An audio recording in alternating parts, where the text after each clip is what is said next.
श्रद्धा murder case से जुड़ी हुई एक और बड़ी खबर आपको बताते हैं। बाथरूम, किचन और बेडरूम में खून के निशान मिले। सूत्रों के हवाले से खबर यह है कि आफताब और श्रद्धा जिस घर में रह रहे थे, जिस घर में मर्डर किया गया, जिस घर में शव के टुकड़े किए गए, वहां बाथरूम में, किचन में, बेडरूम में खून के निशान मिले। अभी तक 13 हड्डियां मिल चुकी हैं। इसके अलावा गुरुग्राम में भी शव के कुछ हिस्से मिले हैं। इससे पहले यह बात सामने आई थी कि आरोपी आफताब इतना शातिर है कि उसने खास केमिकल का इस्तेमाल किया ताकि खून के धब्बे पूरी तरह से मिटाए जा सके। कहीं पुलिस को कोई सबूत हाथ न लगे, उसके लिए भरपूर कोशिश की गई। और चूंकि वो ये दावा करता है कि मई के महीने में ही उसने मर्डर कर दिया था, ऐसे में नवंबर में इन सबूतों को ढूंढ पाना बहुत बड़ी चुनौती था। लेकिन अब सूत्र बता रहे हैं कि उस घर के बाथरूम से, किचन से खून के निशान मिले हैं। इसके अलावा बेडरूम से भी खून के छींटे मिले हैं। अब तक 13 हड्डियां मिल चुकी। अपने सपनों का बिजनेस शुरू करने के लिए आपको कोई भी बैंक बिजनेस लोन नहीं दे रहा? बिजनेस लोन लेने का सीक्रेट जानना चाहते हो तो फ्रीडम ऐप को अभी डाउनलोड कीजिए। दिल्ली के अलावा गुरुग्राम से भी शव के कुछ टुकड़े, कुछ हिस्से बरामद किए गए हैं। पॉलीग्राफ टेस्ट हो रहा है, नार्को टेस्ट होना है।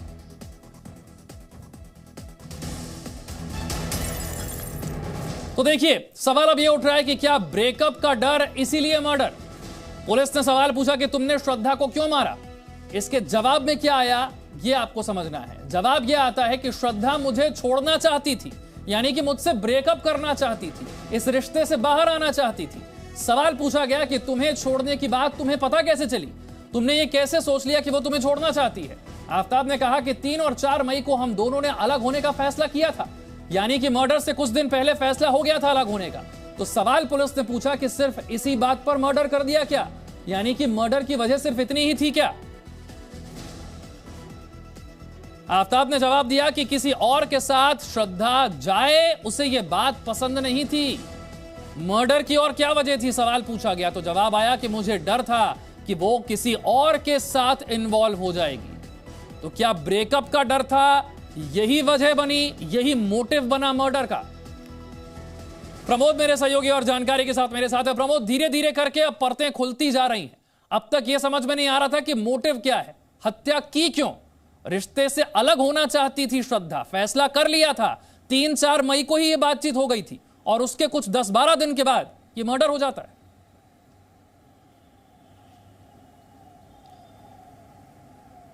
जी बिल्कुल विशाल, अभी तक की पुलिस को अपनी जांच में ज़्यादातर सवालों के जवाब मिल चुके हैं। जैसे कि पहले इस आफताब ने बताया था कि इसने सडन प्रोवोकेशन में जो है गला घोट के हत्या कर दी थी और उसके बाद पकड़े जाने के डर से इसने लाश के 35 टुकड़े किए और अलग अलग जगह पे फेंक दिए थे। लेकिन अब लगातार पूछताछ के बाद जब इसके जो पॉलीग्राफ टेस्ट भी आज हो रहा है, उससे पहले जितनी भी पूछताछ हुई है उससे ये पता चल गया था कि दरअसल 3 साल के रिलेशनशिप में इन दोनों के 3 बार ब्रेकअप हुए थे और उसके बाद एक बार अभी ब्रेकअप हो गया था। और अपने इस रिलेशन को एक मौका देने के लिए ही ये लोग जो है उत्तराखंड और हिमाचल के टूर पे गए थे। लेकिन इनके रिश्तों में बिल्कुल भी दोबारा जो है वो प्यार नहीं जागा। उसके बाद 3 और 4 मई की रात को श्रद्धा ने फैसला कर लिया था कि वो अब आफताब के साथ नहीं रहेगी और वो अब अलग रहेगी। इसीलिए बद्री के साथ ये दिल्ली आ गए। दोनों दिल्ली आकर जो है फिलहाल कुछ दिन एक ही फ्लैट में रहना चाहते थे, तब तक कि उनको दूसरा कोई अकोमोडेशन जो है श्रद्धा को ना मिल जाए।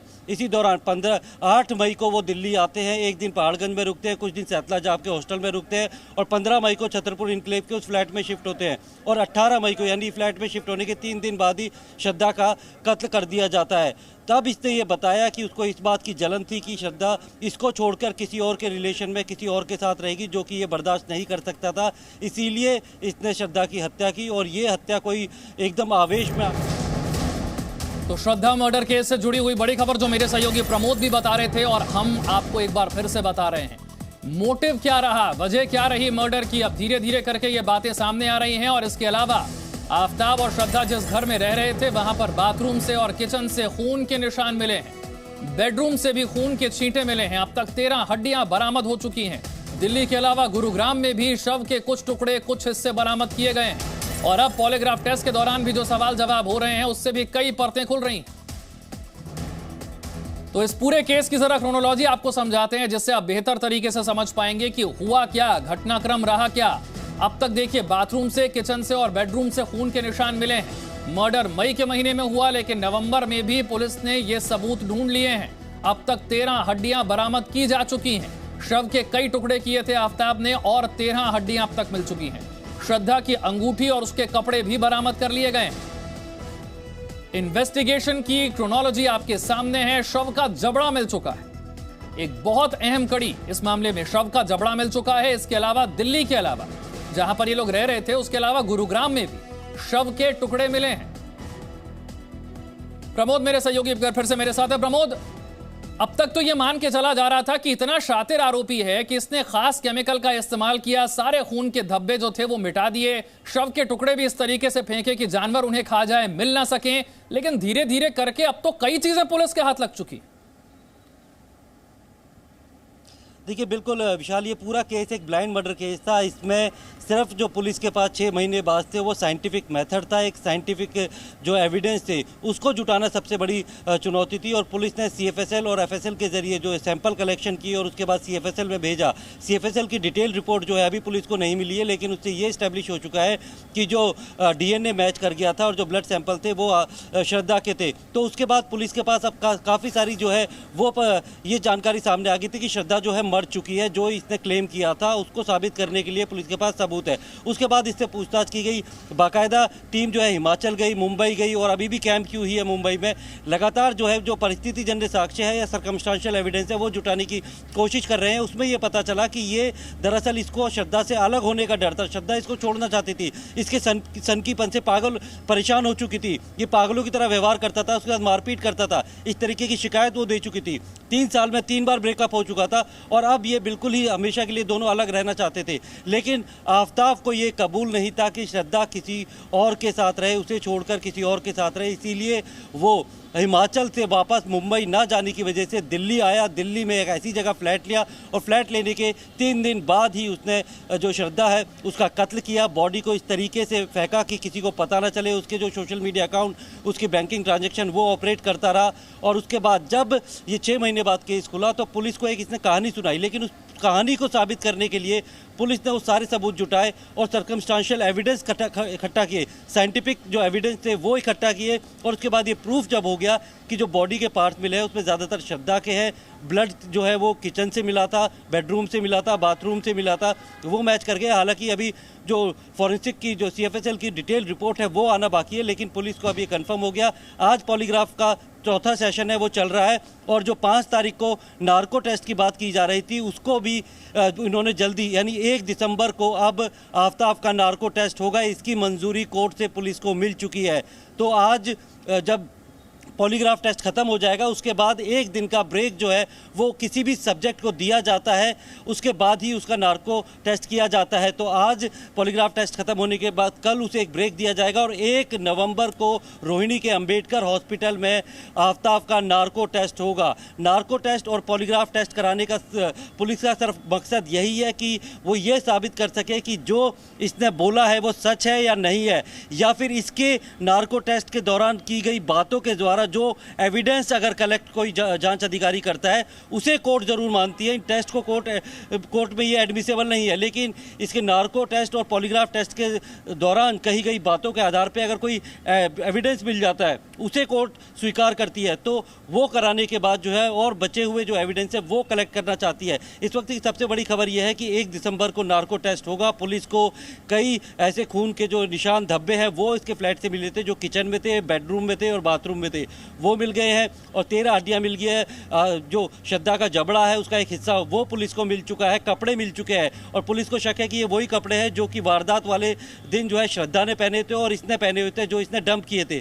तो पुलिस को काफ़ी कुछ जो है वो एविडेंस मिल चुके हैं। उसको साइंटिफिकली प्रूव करने के लिए CFSL की लैब भेजा गया है और वहाँ से जब पूरी रिपोर्ट आ जाएगी तो ये एक साइंटिफिक एविडेंस, बहुत स्ट्रॉन्ग एविडेंस होगा जिसे कोर्ट झुटला नहीं सकती। और जितने भी सर्कमस्टांशियल एविडेंस है, चाहे वो श्रद्धा के दोस्तों की विटनेस हो, जितने लोगों के 164 के बयान वो करा रही हो, बद्री जो एक बहुत ही अहम कड़ी है उससे पुलिस लगातार संपर्क में थी। बिल्कुल, अब किस तरह से एक एक करके कड़ियां जुड़ती चली जा रही हैं, इन्वेस्टिगेशन कैसे आगे बढ़ रहा है। प्रमोद बता रहे थे श्रद्धा मर्डर केस में सोमवार को आफ्ताब को पॉलीग्राफ टेस्ट के लिए पुलिस दिल्ली की FSL लैब लेकर पहुंची और इस दौरान लैब के बाहर कुछ लोगों ने तलवारों से आफ्ताब पर हमला करने की कोशिश की।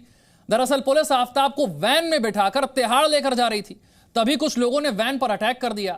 हमलावरों का कहना यह था कि वो हिंदू सेना के हैं, लेकिन हिंदू सेना ने इस दावे से पल्ला झाड़ लिया है। किस तरह से हमला हुआ, किस तरह से पूरा घटनाक्रम रहा, देखिए।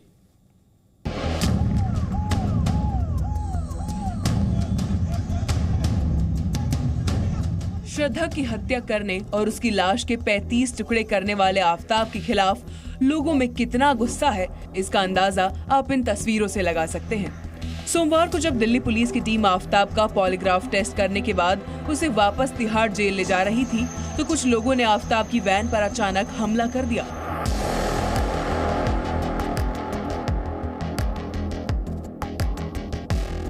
हमलावरों को रोकने के लिए पुलिस के एक जवान ने पिस्टल तक तान दी, लेकिन हमलावर आफताब को लेकर गुस्से में थे।